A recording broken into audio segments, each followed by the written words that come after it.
Hey guys, update on this 88 truck. I've got it lowered.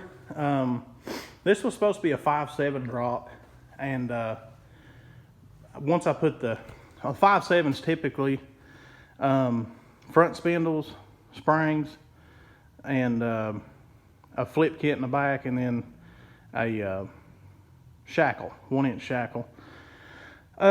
These shackles from Bilstein, I've never used a Bilstein kit before. I usually use spindle source.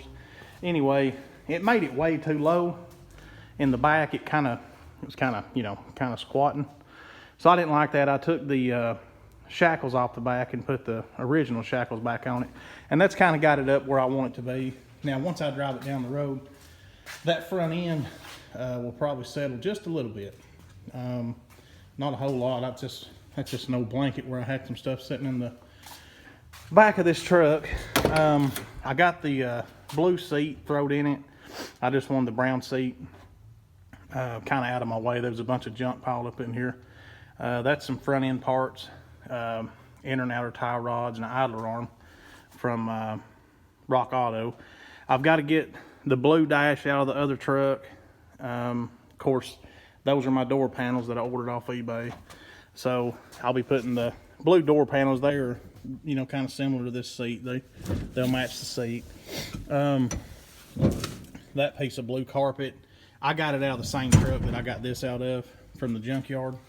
I just cleaned it up. So again, this is going to take me a little while to get this interior done.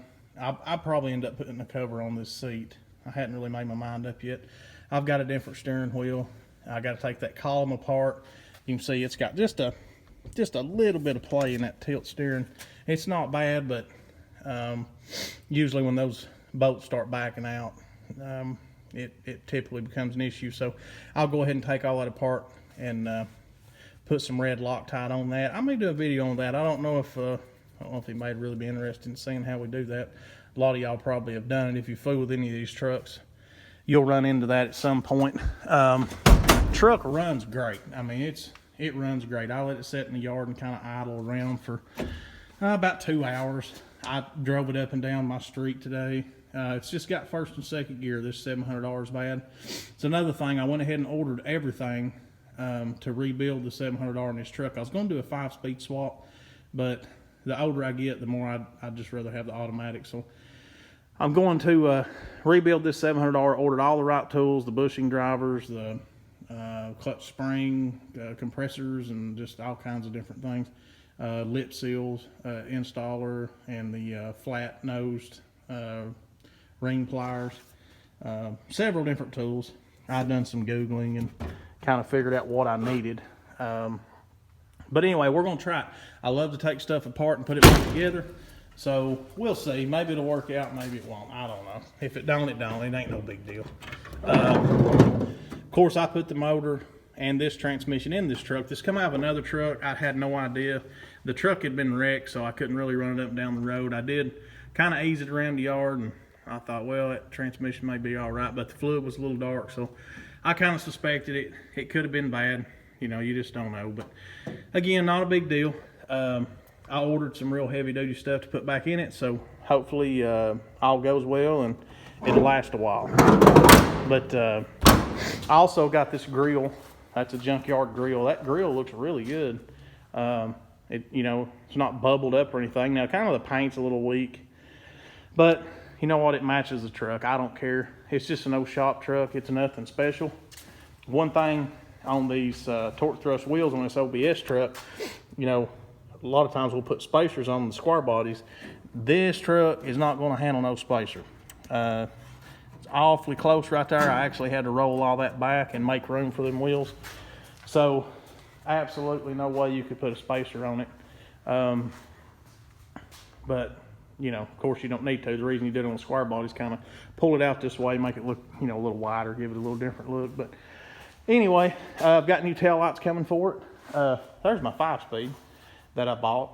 I got everything to swap this truck over to a 5-speed, but I just don't want to fool with it. I'd rather have the automatic myself. To each their own. One thing, this is kind of my pile of junk from lowering this truck.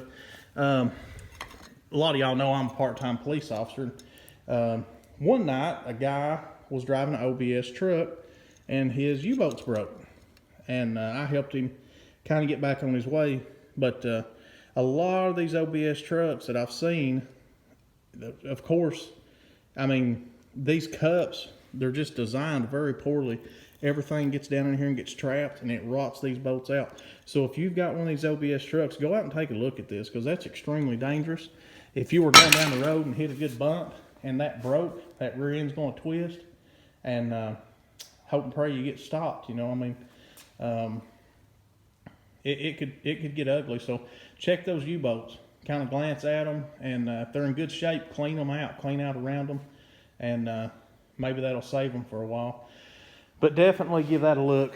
But anyway, I'm real proud of how the truck's turning out. I mean, from what it came from, it was just a $400 junker with a bed full of scrap metal. And that's pretty much where it was headed, was the scrap yard. I mean, it was a guy's parts truck. And, you know, when someone starts picking at one of these, it takes a while to kind of piece them back together. But I've about got this one there. Like I said, just the interior. I got to build a transmission for it. We'll see how that goes. I'm going to try to do a video on that. I don't know that I'll be able to. But anyway, get the transmission built, get exhaust put on it. I was waiting on the exhaust because, you know, when you lower one, 9 times out of 10, you'll have to cut the exhaust off because it'll be hitting something. So there was no sense in me putting exhaust on it just yet. Plus, it'll make it a lot easier pulling the transmission in and out. Once I get it changing gears, doing what it's supposed to do, I'll run it over to Dayton, over at Jimmy's Jimmy's Pro Muffler over in Dayton. Real good guy. He does really good work, and he does pretty much all of mine. I've kind of strayed a time or two, and I've always regretted it. But anyway, this is it. Give me y'all's opinions. You know, again, it's came a long way from what it was. I've put a lot of time and effort in this truck, quite a bit of money. Of course, it's hard to see, but I mean, just these wheels were $1,500, and I got a discount on those because of a bad experience I had with the guy. He took care of it. Not Ronnie Tyler's another guy. Ronnie was out of wheels, so I had to go this other guy. And the last time, the same deal. Ronnie was out. It's hard to get these wheels and stuff right now. Of course, it's hard to get anything. But anyway, $1,500 for that, $1,000 for the lowering kit. So you're looking at $2,500 just getting it down on the ground and getting the wheels on it. That's not counting all the little piddly parts that I've had to buy.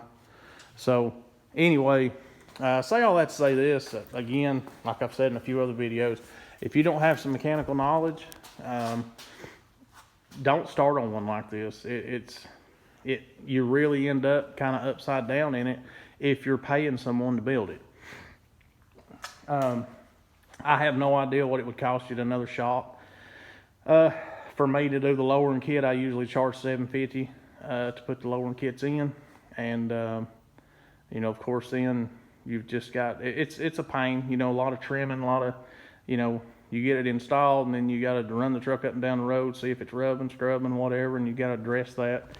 Of course, when you drop it down, that throws your front end alignment and stuff out, so you got to fix all that. Just a lot of little piddly stuff. And like I said, something like this that's been sitting forever. Gas tank, fuel pump, cleaning the lines and stuff out. There's just a lot to it. The brakes, I mean, it just, you know, everything goes down when they set. Setting is the worst thing in the world on a vehicle. But anyway, I've got this one. I can start it. I can move it in and out of the garage. I can get it, you know, out of my way if I need to. It's on its way. I will, I don't know about this bumper. Give me y'all's opinions on that. I don't like these bumpers. I don't like the big step bumpers on them, but it's about the only choice you have with an OBS truck unless you put a roll pan on it. And I'm not a big fan of the roll pan, so y'all give me your opinion. Would you rather see the roll pan or the big bumper? Of course, it's got a little damage behind that wheel I gotta work on. But again, it's came a long way. Working on left turn bill over here. Tail lights, brake lights, blinkers, all that stuff. Trying to get that working. It's got kind of a weird oil leak. It's leaking oil through like an intake bolt. I don't know.